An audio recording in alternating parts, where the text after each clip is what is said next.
Good morning, Christina, and good evening, everyone. It's great to join Christina Turley of Turley Wine Cellars tonight. Emma's going to briefly explain about the webinar before handing over to Christina. Brilliant. Hi, everyone. Morning, Christina. Christina's going to explain Turley Wine Cellars, tell you all about the story behind it and their stunning wines. And then at the end, we'll have a Q&A session. So if you have any questions at all during this, please don't hesitate to use Zoom's. I'm kind of confused, but then we'll pose them all to Christina at the end. Brilliant. Christina? All right, sounds good. Well, good morning, everyone, or good evening, as it were. And I just to add, sorry, Christina, I think your sister may have just joined. Okay. Hi, Savannah. Hey, Savannah. I think you're on mute. Savannah's going to try and take us around the vineyards as well, everyone, just to let you know. Hey, when is now a good time, or should I come back later? Let's start with the vineyard. I think that sounds a great idea. Okay, excellent. Okay, I'll walk over. I'm sorry. You want to turn around the camera? Okay, so I'll let Christina talk. I'm going to mute myself. All right, well, this is nice. We get to do a little walking tour of the winery. So this is our home base in St. Helena. My father, Larry Turley, purchased this property in 1974 and turned it into Frog's Leap first in 1981, and then we became Turley Wine Cellars in 1993. But we started planting vines here in the late 1970s, early 1980s, I believe.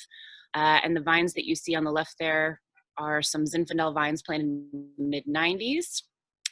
And we have been one of the longest certified organic vineyards in all of Napa Valley. So starting first with the Frog's Leap days with some Sauvignon Blanc that was first planted on the property. But now we've been planting mostly Zinfandel, a little bit of Petite Syrah, a bit of a field blend as well, since all good Zinfandel is a bit of a field blend. But I do like to point out, we did a nice run through of this beforehand, some of the differences between the trellised vines, which you see here, so planted on wire, versus head trained vines, which you see there, or bush trained like they call them in Australia. We have both plantings on our property now. The older plantings are actually those trellis vines, but now we plant everything head trained like you see here. And the reason for that is we realized all of our old vine vineyards are planted head trained like this, and those are the vines that have lasted for over 100 years, and there's good reason for that. So as you can see, there's no irrigation hoses here. We dry farm everything on our estate there in Napa. And I actually think that these vines, even though they're about 10 to 20 years younger than the trellised vines, they actually look much older and much healthier, thicker trunks, and much deeper root systems, since the roots have to reach down to the lower water tables in order to get any water. So the only water they receive are the low water tables at the base of the roots or natural rainfall. And then the other nice thing about head-trained vines with Zinfandel in particular, we'll talk about this more, but Zin is a very thin-skinned grape that ripens really unevenly, and it has naturally very high sugar levels as well. And what this means is if it's exposed to direct sunlight, which is often the case in a trellised, a wire-trained vine, the skin can burn and raisinate very easily. Versus with the head trained vine, it gets more of sort of a dappled sunlight. So indirect light, but the grapes can really ripen a little bit more slowly and get a little bit more phenolic ripeness, as opposed without burning the skins, without causing any raisination. So we really now we've wised up. We plant all of our vineyards in this manner, the head trained and dry farmed.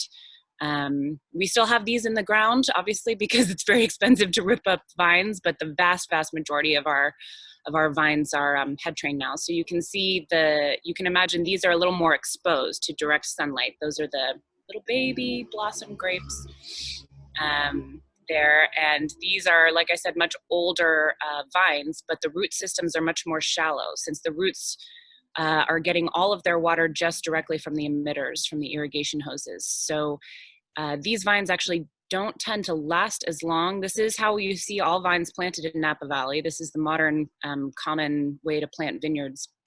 But this is also why they don't last so long. With those shallow root systems, they're much more prone to disease or any kind of pests. And they only live generally to be about 20, 25 years old, versus the head-trained vines like these and the ones that we work with can live to be well over 100 years old.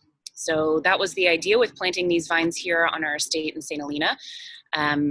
We hope that this will be sort of our legacy vineyard, since Napa Valley is one of the most expensive places to have vineyard land, and it really is. Cabernet is king. You know, Cabernet vines and wines command 3, 4, 7, 10 times the price that Zinfandel does. So we've lost many of these old vineyards in particular, being ripped out for other folks that outbid us to plant more Cabernet. So by planting this vineyard here on the estate in the heart of Napa Valley in St. Helena, head trained and dry farmed, we hope that this vineyard will last for well over 100 years, well into the future. And there's a chance it could be some of the very last Zinfandel left in Napa Valley. So, oh, good. There's some obsidian. So this is, we have volcanic and heavy soil, but Savannah found a little chunk of obsidian. We found quite a few arrowheads all over the property. This was a big area for the First Nations people. There's a creek on the property as well. Good job, Sissy. And so that's our lovely estate vineyard Zinfandel, planted 2005 and 2006, like I said. And yeah, thank you. Thanks. I'm gonna go. Thanks, Savannah. Yeah. That was amazing. Thank you so much for taking us out there. Awesome. I'm so proud of her. Do you want to take any questions? I know we were going to talk about how we take questions. Do you want to take any questions about that, and then I can run into the rest of the presentation, or would you like me to just go ahead into There's one which is worth asking at the moment, which is Shana was asking what the density difference is between trellis and head trained. Good question. Off the top of my head, don't remember the answer, but we do, it is pretty varied. So I think the closest density that we have is the planting we did up on Howell Mountain, which is meter by meter. That was kind of a mistake, honestly. It's a huge challenge to farm. So I think these are about 3 meters squared, and we do cross cultivate with all of our cover crops there so that we can give as much nutrients back into the soil as possible. Fantastic. And yeah, if we leave the rest of the questions maybe till the end, and we'll continue on with you. Great. So one worth asking, sorry, about which links into the presentation, I'm sure, is about how do you work the soil?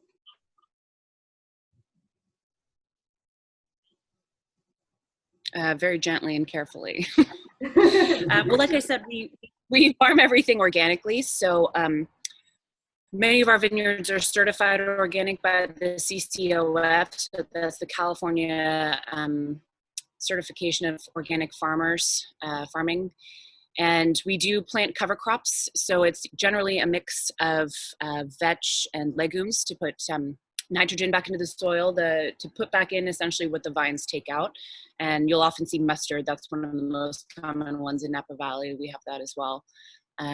So we do whatever the vineyards need to be done, but organically. So we only use organic compounds. And one of my favorite odd stories was a vineyard called Mead Ranch on Atlas Peak.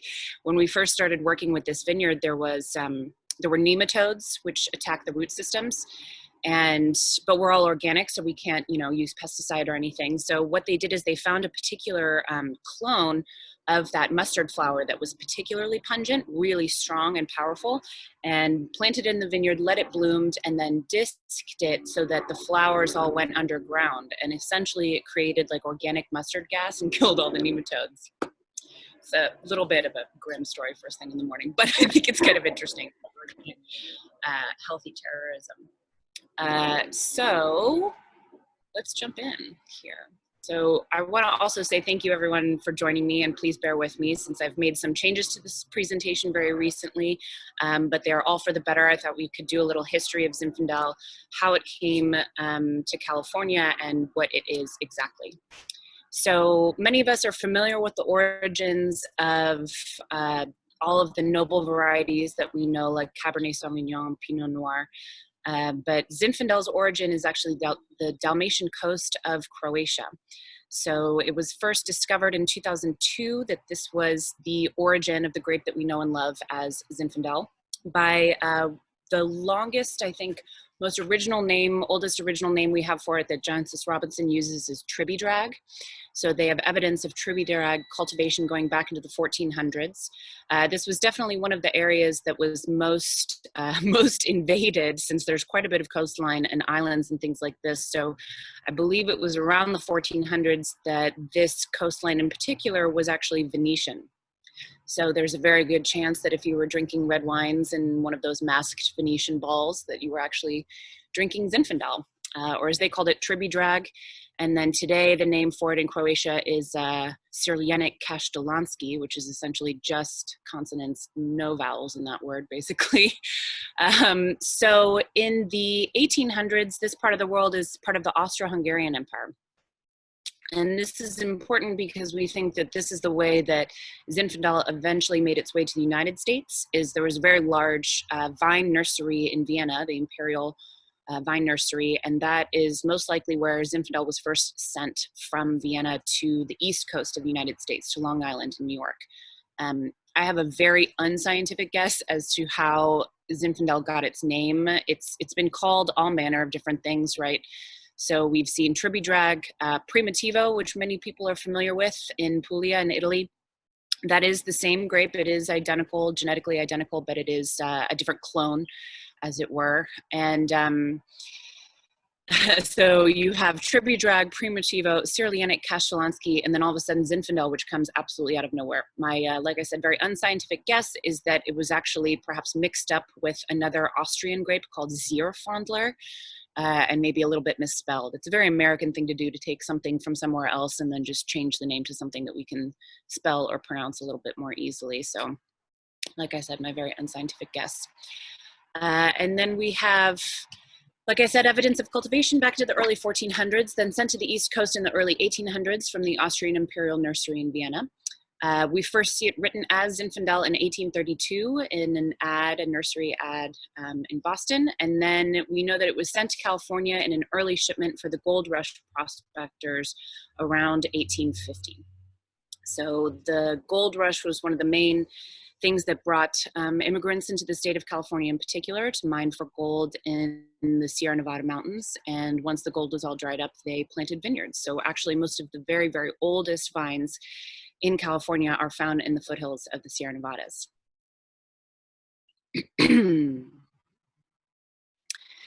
Then we see in 1867, Alta California, which was a well-known early 19th century newspaper, asked Napa's Jacob Schramm of Schramsberg for what he thought the best red wine grape available was, and he told them Zinfandel. And then in the winter of 1968, demand for Zinfandel cuttings had already far exceeded the supply. Excuse me.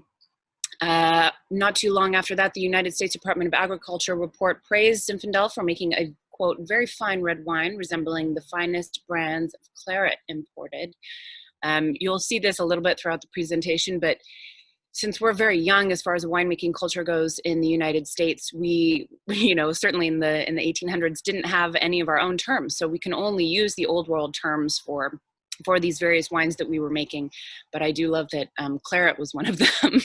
And then the California State Agricultural Society gives a description of Zinfandel, again calling it claret, as the two prominent excellencies of this wine are tartness and a particular delightful flavor resembling the raspberry. And then I wanted to use this photo. This is one of our vineyards called the Fredericks Vineyard in Sonoma Valley. It's actually planted about 1,000 feet up and planted in 1937. So again, of course, head trained, dry farmed, and certified organic vineyard there in Sonoma. And then moving on, 1879 to 1884, Zinfandel again recognized as best suited to the glowing sun and cloudless sky of California, introduced on a very large scale the tart, acid, and highly colored Austro-Hungarian Zinfandel grape. That's from a University of California professor in 1879. So Zinfandel has proliferated in California in a way that it has not anywhere else really in the world. The original plantings, there are almost no original plantings that survive in Croatia from the early days.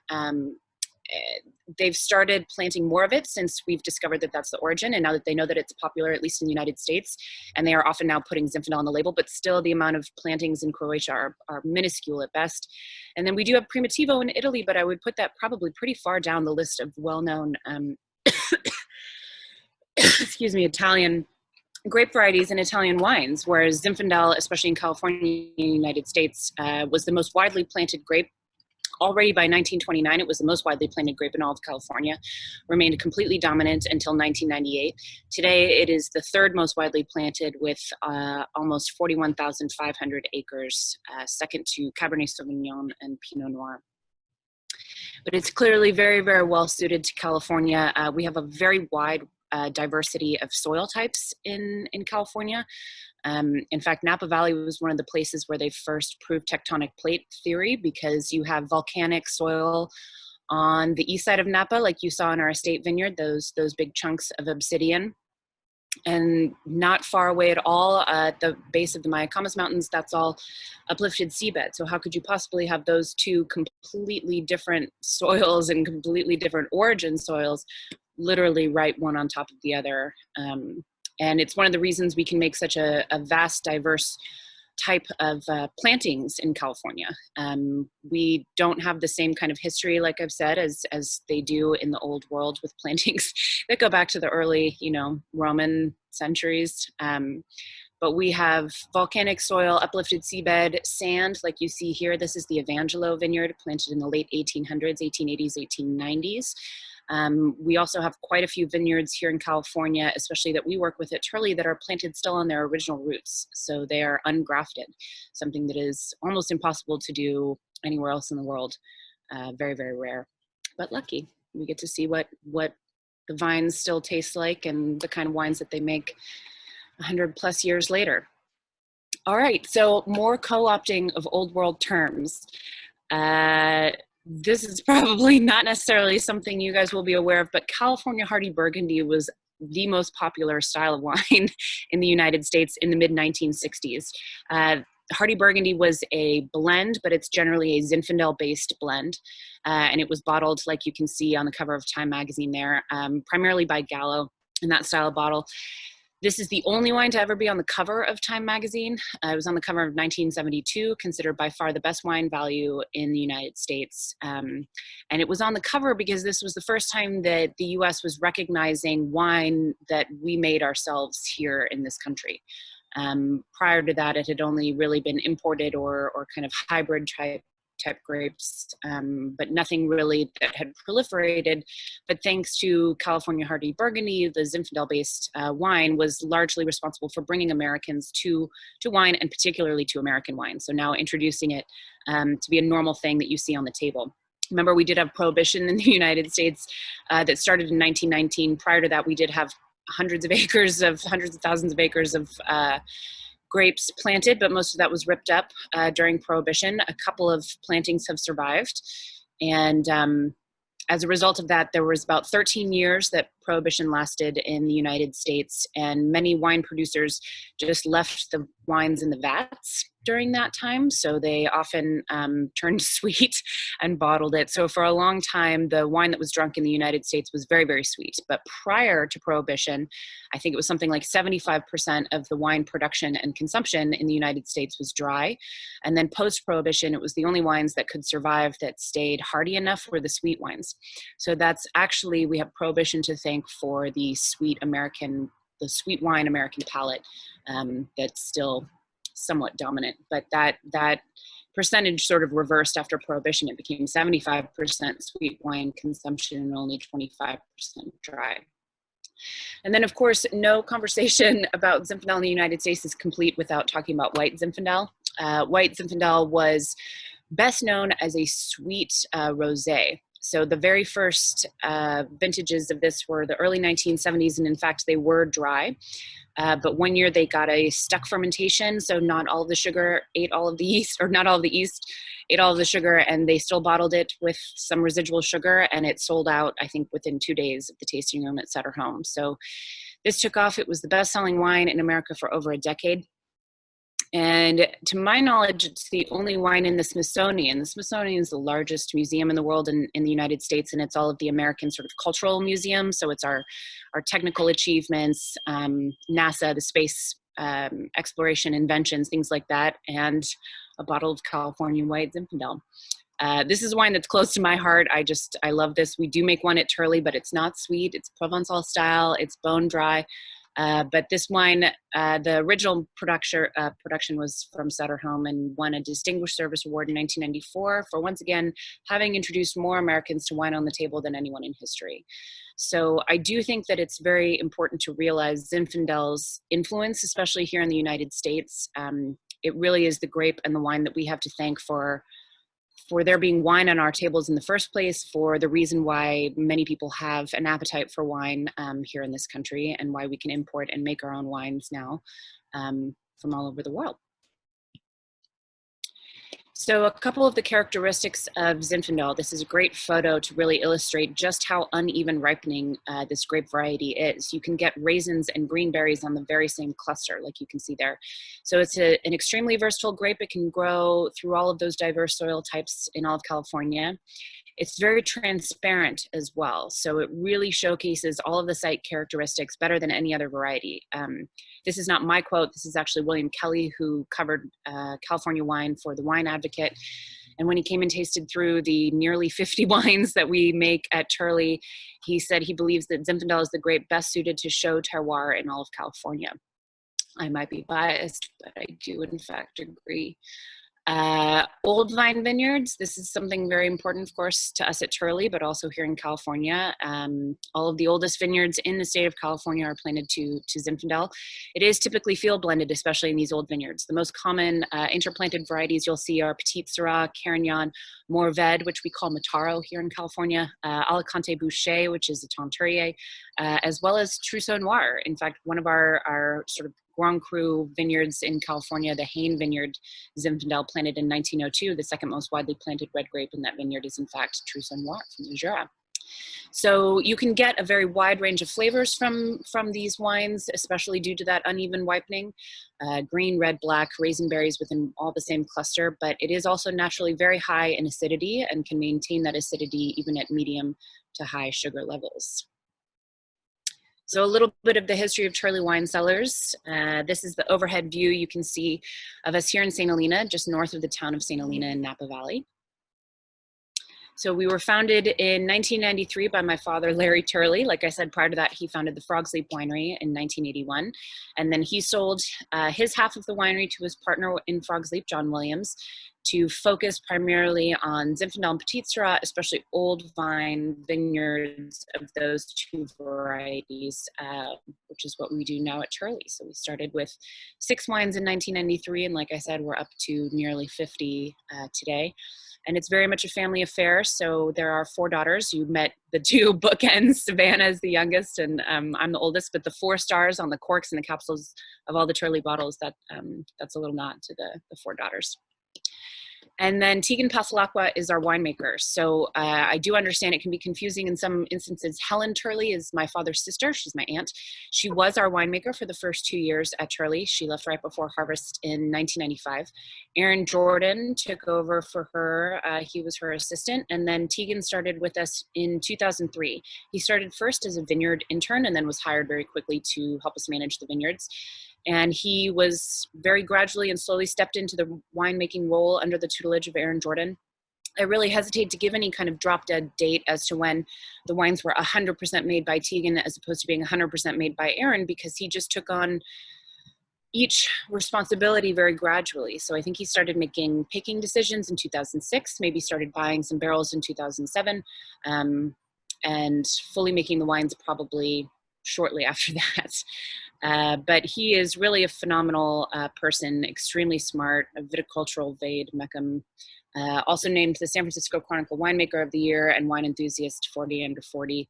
We couldn't have designed in a lab a better person to be our winemaker. and director of winemaking at Turley, because he started in the vineyard. So I really do consider him one of the foremost knowledgeable people about old vine vineyards in particular, and Zinfandel in California. We are extremely lucky to have him. A couple of the statistics about the vineyards that we work with. So this is another view more in the winter of the estate vineyard that Savannah took you through earlier. So the average vine age of a vineyard that we work with is 70 years old. We consider a vineyard, quote, old vines, much like in Europe, there is no technical definition of what constitutes an old vine. But for us at Turley, it has to be a minimum of 50 years old. So we use that because that's the same designation that our government uses to designate a historical landmark. So Tegan is on the board of the Historic Vineyard Society here in California, and the goal is to get kind of landmark status for these old vine vineyards. And prevent them from being ripped out. This is something that happens very frequently. Like I was speaking about earlier, Cabernet fetches much higher prices, and old vines tend to yield much less than young vines do. So if you're making wine to make money, it doesn't make a lot of sense to work with an old vine vineyard, particularly an old vine Zinfandel vineyard. But we at Turley would argue that these are really important parts of our cultural heritage. It's agriculture, not agribusiness here at Turley. So we're doing our best to preserve this unique variety and unique winemaking to California. So 16 of the vineyards we work with are between 10 and 50 years old, so young vines. And then 17 vineyards from 51 to 99, and we have 14 vineyards that are over 100 years old, with the oldest being 130 years old. So I believe there's a very good chance that we work with more old vine vineyards than anyone else in the world. And like I said, we have 20 vineyards that are planted on their own roots. So again, something very unique in the world. So a couple of notes on production at Turley. Harvest is extremely long. This is one of the reasons we don't really take harvest interns anymore. We used to take some folks for Burgundy, but their harvest is about 2 weeks long in Burgundy, and ours goes from the middle of August for the reds to the beginning of November, but it actually starts in the end of July for the whites that we make. Like I said, very, very low yields. We put that in hectoliters per hectare as well. Low pHs as well. And the desired Brix level, 24.5 to 25.5. We destem everything, no crushing, no sulfur at processing. Native yeasts are used in all fermentations, and that's true across the board for every Turley wine. Fermentations anywhere from 2 to 5 weeks. The free run juice and the pressed juice also stays together. We use only Burgundy barrels, of which only 20% are new. 80% is French and 20% is American oak. And wines are racked post-malolactic, maybe 1 or 2 more times before bottling. The average élevage, especially for the single vineyard wines, is about 15 months. And then all of our wines are bottled unfined and unfiltered as well. So a map of our lovely California. So we started just in Napa Valley in St. Helena in 1993, like I said, and today we work with over 50 different vineyards all over the state in the very, very best growing regions. So we have vineyards all the way up north in Mendocino. So from there to San Luis Obispo County in Paso Robles. That's about 350 plus odd miles, maybe more. And then all the way from less than a mile away from the Pacific Ocean and then up into the Sierra foothills. Like I said, where the very oldest vineyards in California are, where the gold rush miners planted them. So the juvenile I wanted to mention, this is definitely the wine that we can make the most of at Turley since it's coming from the most sites. So juvenile is a wine comprised of all of the young vines that we've replanted in those various old vineyards all over the state. So anytime a vine dies off or stops producing, we'll rip it out and replant it, but the fruit that comes off a baby vine is extremely different from the fruit that comes off its 100-year-old neighbor. So we tag these young vines and pick them separately since they also tend to ripen at different times and funnel them all into this particular wine. So juvenile is generally vines between 6 and 25 years old from over 20 sites in California. Like I said, most of our vineyards are farmed organically. Many of them are certified. I know we want to talk a little bit about the differences between organic, quote, organic wines in the US versus in Europe. So for what it's worth, we have different standards of what is considered an organic wine in the US. If we did everything exactly the same that we do in California, but we were making that wine in France or in Europe, we could put organic wine on the label. In the United States, however, we can only say that it's, or if we wanted to put a sticker on there, we could say it's made from organic grapes.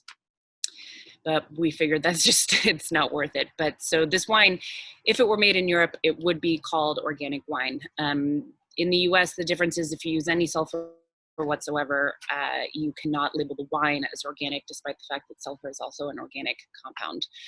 So like I said, only natural yeast used in all fermentations. And then for juvenile and old vines, the élevage is just a little bit different than the single vineyards. So it's only about 12 months in barrel. Still 80-20 French American oak, but only about 10% new oak in juvenile and old vines. So I wanted to give you some examples of a couple of the vineyards that go into juvenile, since it really is one of the most incredible value wines that we make. So this is our Vineyard 101 in Alexander Valley in Sonoma. This was the very first old vine vineyard that my father purchased in the mid-90s, but the vineyard was planted in the 1920s. So that part in the foreground that you see, that's the original planting from the 1920s, all head trained and dry farmed. It's interesting, you can often tell when a vineyard was planted, since those immigrants that first came into California to mine for gold and everything, and then when they did plant vineyards, most of them planting these vineyards, they were not viticulturalists. If anything, they were orchardists or arborists. So many of these old vine vineyards that date back to that era are planted like an orchard would be planted, like a series of trees, and very widely spaced, since the equipment they were using was meant to be for an olive grove or an apple grove or something like that. And then just behind the head train section, you see a more modern trellis section of vines. So that is all still the same vineyard, but that was a section that was replanted in the 1980s. So the foreground goes into a single vineyard we make called Vineyard 101, and the background, that goes into the juvenile. So for what it's worth, the entire vineyard, both sections together, is 1 hectare. So even a site this small goes into the juvenile. And then our beloved Hain Vineyard. So this is the one I mentioned before. This is the closest thing we have to a Grand Cru site in California. It's on the west side of Napa Valley, on the same sort of stretch of land as Spotswood, as the Beckstoffer Dr. Crane Vineyard, as Tokelon. So again, we're very young in California as far as winemaking culture goes, but if we had similar AVA designations or AOC designations the way they do in France, this would probably be considered Grand Cru territory. So this vineyard was planted in 1902 and 1903. Second most widely planted grape in here is Trousseau Noir, like I said, after Zinfandel. And you can see in this photo, there's a couple of misses in the vineyard. So this is an example of young vines that are interplanted with the old vines, as opposed to an entire section that had been ripped out, like you saw in the previous photo. And so here's an example of the young vines interplanted with the old vines. So you can see irrigation hoses running through this vineyard, but as you can see from the photo on the bottom, there are only emitters on the young vines. So the young vines do get watered a little bit just for the first 5 or so years of their life. And then after that, they're no longer watered and they're just dry farmed.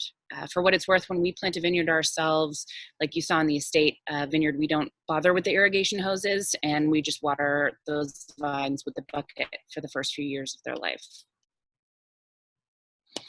And then I wanted to talk a little bit about the old vines cuvee that we make as well, since I think this is also one of the most important wines that we make at Turley. So like I said, this is from, we consider anything old vine that's 50 years or more, trying to get historic landmark status for these vineyards. So this is from vineyards planted between the 1890s and 1960s. The average vine age in this cuvee is over 80 years old. Again, most sites are dry farmed and organic, natural yeast used in all fermentations, and then it has a similar élevage to the juvenile. So only about 12 months in barrel, 80-20 French American, of which only 10% is new. So a couple of examples, excuse me, of vineyards that go into the old vine site. This is a Contra Costa, vineyard, planted ungrafted, so still on its original roots in the 1890s in that pure sand. What's so incredible about the vineyard sources like this is these root systems can go down for 40 feet. So again, remember we were talking before about the transparency of Zinfandel. I really think that that's true even more so from a dry farm vineyard like this. It is literally more deeply rooted in the place that it comes from than anything could ever be that's an irrigated vineyard. So more so than anything else, these vineyards have an ability to showcase their terroir, to show the site, to be truly transparent, to tell the truth about what it is to grow a vine here naturally, the way that nature intended, with very little intervention. Another image, this is actually the Fredericks as well, planted in the 1930s and 1940s in Sonoma Valley. And a last little blurb about our beloved old vine vineyards in California. So the picture here is the Kirschenmann vineyard. This is a vineyard planted in about 4 feet of sand with pure limestone underneath. And I'm going to do the very boring thing of read this to you, but I'm proud of it. So I do believe that we produce more wine from old vine vineyards than any other winery in the world. We are deeply devoted to saving these old vineyards because we believe them to be rich in their unique cultural and historical significance, in addition to being superior sources for wine. By reinvigorating these old vines through organic farming practices, we hope to preserve them in the ground for many generations to come. And none of this would be possible without the old vine wine that we make, home to fruit sourced from these many salvaged old vine sites across California.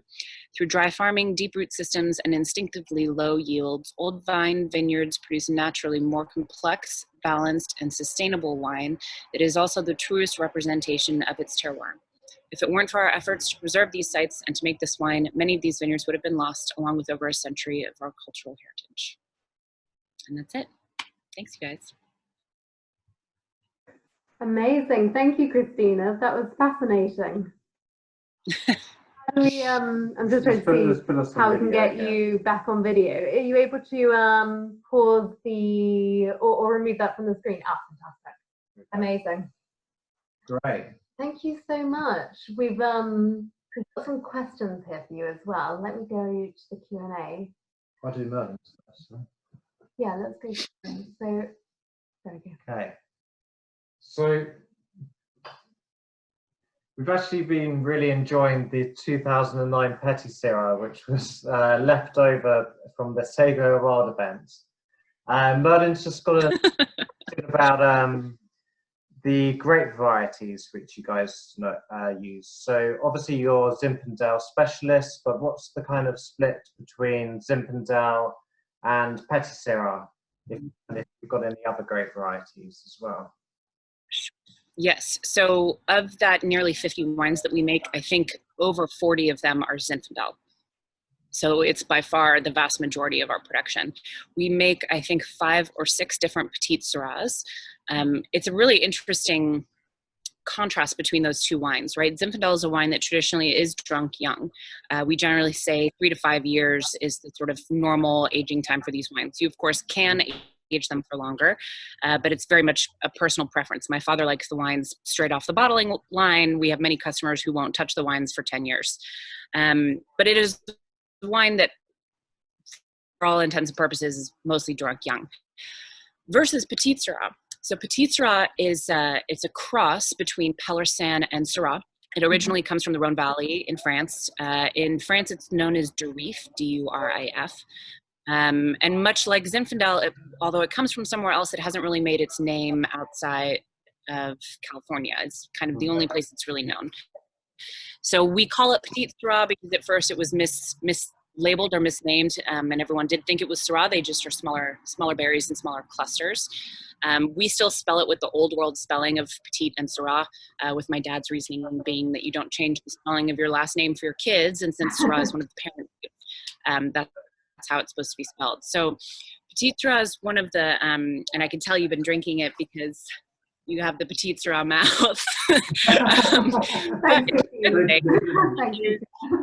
The red wine that has maybe more antioxidants than almost any other red wine in the world. I think Sagrantino from Umbria might be one of the only grape varieties that has more or has a similar amount of anthocyanin, which is the antioxidant you find in red wines. Yeah. So it's for that reason the Petit Syrah lives forever. And I am not exaggerating. That's not hyperbole. I have never had a Petit Syrah that was over the hill.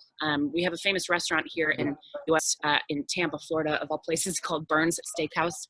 that's been buying wines from California and from Europe by the pallet since the 1950s. And so I had there the oldest bottle of Petit Syrah I've ever had from 1962, I think. And it was still fresh as a daisy. I mean, it's a wine that it sometimes in its youth can have a bit of a hard shell around it. So we often recommend decanting this wine, but it's so opaque, it's so dark, and I think it's a widely misunderstood grape for that reason. I think a lot of people think you have to oak it within an inch of its life to sort of tame all of that crazy flavor and darkness, whereas we use the exact same oak program that we do for our Zinfandel, so it's only 20% new, whereas I've seen people put 200% new oak on Petit Syrahs. So I think it's a widely misunderstood grape for that reason. I would love it if we could make more. It's just one of those that disappears pretty regularly, unfortunately, much like Zinfandel. It is also one of the most widely planted grapes in Napa Valley. This is worth noting, although it is not often bottled on its own. So most of the very big and famous Cabernet houses in Napa own Petit Syrah vineyards as well. Remember, our laws are a lot more relaxed than European laws about what we can put in our wines without telling you.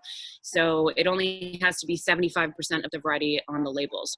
In some cases, there are up to 25% Petit Syrah in a Cabernet, without it ever being mentioned. But that law came out in the 1970s. So a lot of the classic Napa Cabernets that you hear, especially sommeliers love here in the States from the early 1960s or before, those were 50-50, sometimes more Petit Syrah. So I think that it's one of the reasons those wines have aged as well as they have, is that they've had this incredible structural backbone of Petit Syrah. So we make these wines with the hopes to elevate that grape variety back up to where we think it deserves to stand. Amazing. And you can see with it that it has the structure, but it's so elegant. It's so fresh.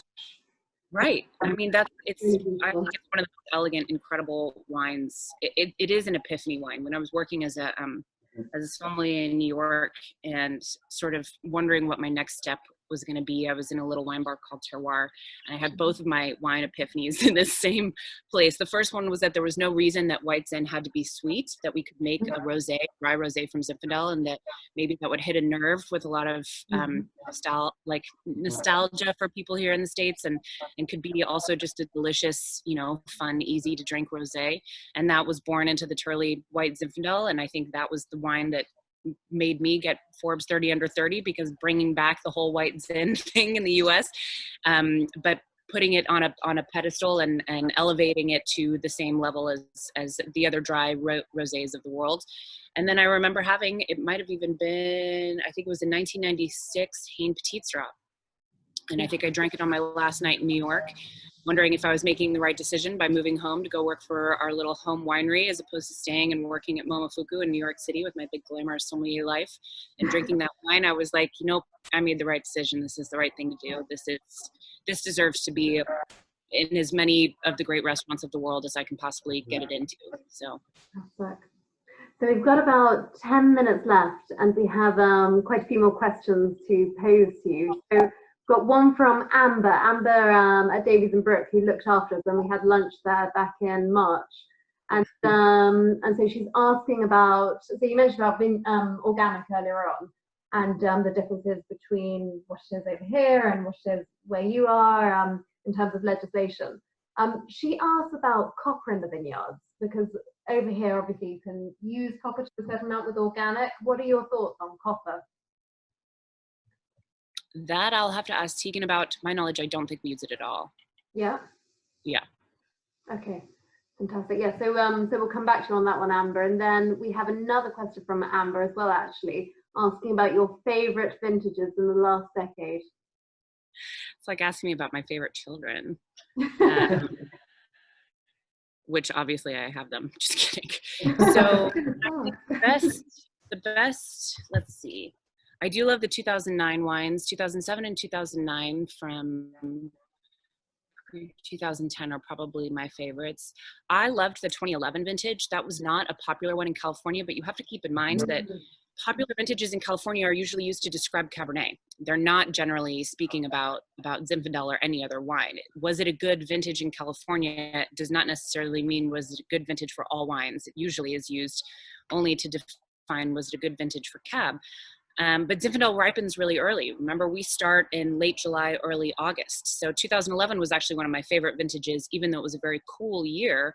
All of our fruit was in before the rain started, and I think it produced one of the best wines we've made. Similarly, in 2017, people asked us a lot of questions because that was the year of the big fires in Napa. I mean, now it's every year, but that was the biggest one in recent memory. But again, Zinfandel ripens early. So everything was in before the fires really hit. So we had no threat of smoke taint or anything like that. So I'd say 2011, 2013, very, very good. Great tannin, lots of body in those wines. 2016 and 2018 are probably my favorites. Yeah, 2018 is amazing too. It's so good. Yeah. Good. And so Amber also just mentioned, she just said that Kathy Garrison also said the same thing about 2011. And actually, we've had a few Cabernets too, which have also been exceptional. A lot of people seem to describe it as a sommelier's vintage as well. But really focused and a lot of focus, I guess. Yeah. And we've got one question from Barbaloo, Daniel Blue's outpost in the UK. He's asked, do you use clone or Massal selection in replanting? Good question. The really recent one. Again, you talk about it with Chardonnay, you talk about it with Pinot Noir. It's really not part of the normal conversation with Zinfandel. For the most part, whenever we are replanting a vineyard at Turley, we've taken the cuttings from the best vineyards that we work with, which has usually been Hain. So Hain, there's a Zinfandel section and a Petit Syrah section. So all of those vines on the estate were cultivated from the Hain vineyard. It's a big challenge because old vines don't tend to show disease, but the young vines do.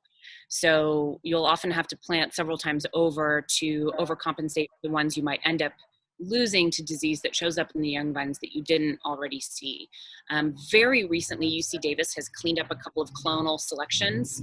And so now, if you want to, you can actually call up Davis and order certain clones of Zinfandel, of which Primitivo is a clone.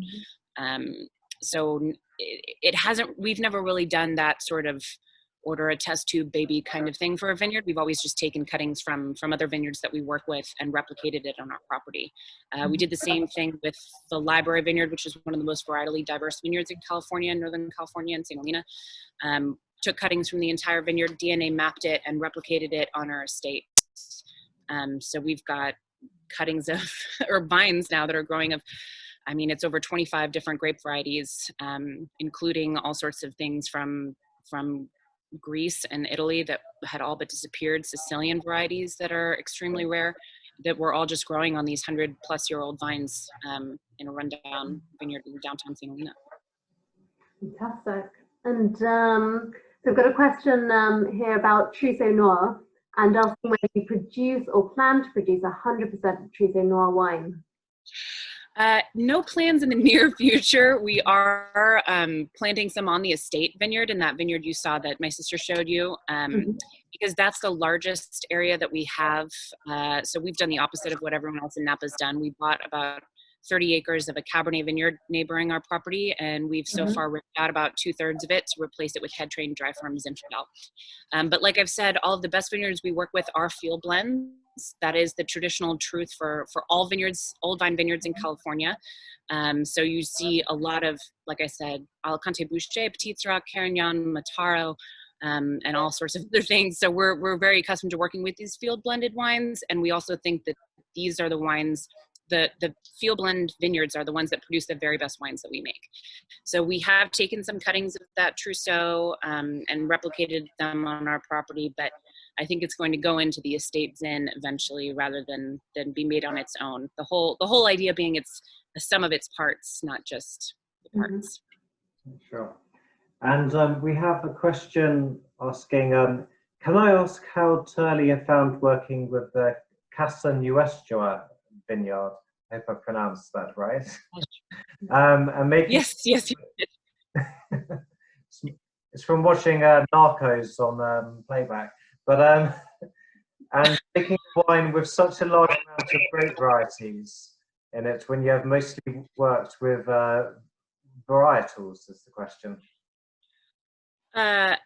Well, I think I sort of answered that just beforehand. We actually, most of our experience is working with field blended vineyards. So that Casa Nuestra is a neighboring vineyard to ours. They're just off the Silverado Trail. And we were given the chance to work with some of them. Next to us, I think they are the longest certified organic vineyard in the Napa Valley. So they have a very varietally diverse vineyard with Petit Syrah, Carignan, Chenin Blanc, all sorts of things interplanted in it. But I would say the vast majority of the vineyards we work with are actually field blends like this. So our tactic is never to produce, we're never trying to make a Napa Valley Zin. We're trying to make the estate vineyard Zin or the Hain vineyard Zin, that kind of a thing. So the point to us is to express the vineyard rather than just to express the variety. So we pick everything at the same time. Everything ferments together. It's not some sort of, you know, estate meritage blend that we blend together at the end. Everything's picked together, everything's made together, and the idea being it is the most truthful expression of that vineyard, as opposed to sort of trying to design the best Zinfandel, per se. Fantastic. I think we've got just enough time for 2 last questions. The first one is your favorite rosé? Outside of your own, I'm going to say. I think my favorite rosé is probably the Chateau Simone from Paulette. Lots of old vines and old varieties that I'd never heard of. It's of course mostly Grenache and Mourvèdre, I think, but there's Tiburon and all sorts of other, so it's kind of a field blend rosé. Very, very old world, and unlike anything I've ever had. It's a really incredible full-bodied rosé. Really beautiful wine. Okay, and we've got one last question, and it's how is the 2019 vintage looking? We'll see. So the only 2 wines we bottled so far, or 3 wines rather, are the rosé, which sold out in less than 24 hours. A Cinsault, we do make a Cinsault wine from the Bechtold vineyard, planted in 1885, and then a Sauvignon Blanc. For me, it's really hard to say until the wines are actually in the bottle. So I won't really have a better idea until probably August or September, after we've bottled the juvenile and the old vines. So come back to me then and I'll be able to answer that better. But so far so good. I think the yields look good. Everything's in the barrel. Everything's kind of sleeping right now. So I don't judge it. And just to add to that as well, how's it going this year as well? How's the year been so far? It's been a bit challenging. We had a drought again in February, which is one of the most important months for us to get rain, and it didn't really rain at all. So a little bit of rain in March, but not enough to make up for when it really needed it. So we'll see. I mean, like you saw, we're starting to see some flowering. Now is the time that it would be dangerous for it to freeze. So we're hoping it won't. It's supposed to be pretty cool this week up there, but fingers crossed. So far, so good. And amazing to have 2018 before that as well. I remember when we came over last year and Tegan was saying that it's one of, if not the best vineyard in quite some time. Yeah, the 18 wines are just spectacular. So I'm happy to still have quite a bit of those to sell for the fall release, because it's so easy to do when the wines are that good. Brilliant. Well, thank you so much. Yeah, thanks for joining us, Christina. And thank you Thank you so for much for having me. as well. Yes, I will tell Savannah thank you. Thanks for having me. I miss you guys. I miss everyone over there. I can't wait to come back. I did see one more question about Contra Costa. I recommend looking it up on our website. It's a region in California that's not very well known from a tourist perspective, because there's not a lot of wineries there, but that's where some of the oldest planted in sand and ungrafted vineyards are. So take a look at our Duarte and Salvador pages on the Turley Wine Cellars website if you want to learn a little bit more about the vineyards in that area. And then my last plug is for the Historic Vineyard Society. If you do find yourself falling in love with old vine vineyards and wanting to learn more about where they are, what they're planted to, when they were planted, and who makes wine from them, check out the historicvineyardsociety.org. It's a nonprofit. We're trying to get landmark status for these vines to keep them in the ground. And it's one of the best sources for information about old vine vineyards in California, and you can donate to them as well. So I highly recommend checking that out. Thank you so much, Christina. Thank you. Thank you. We'll check it out. Stay safe. Thanks. Stay safe. Bye.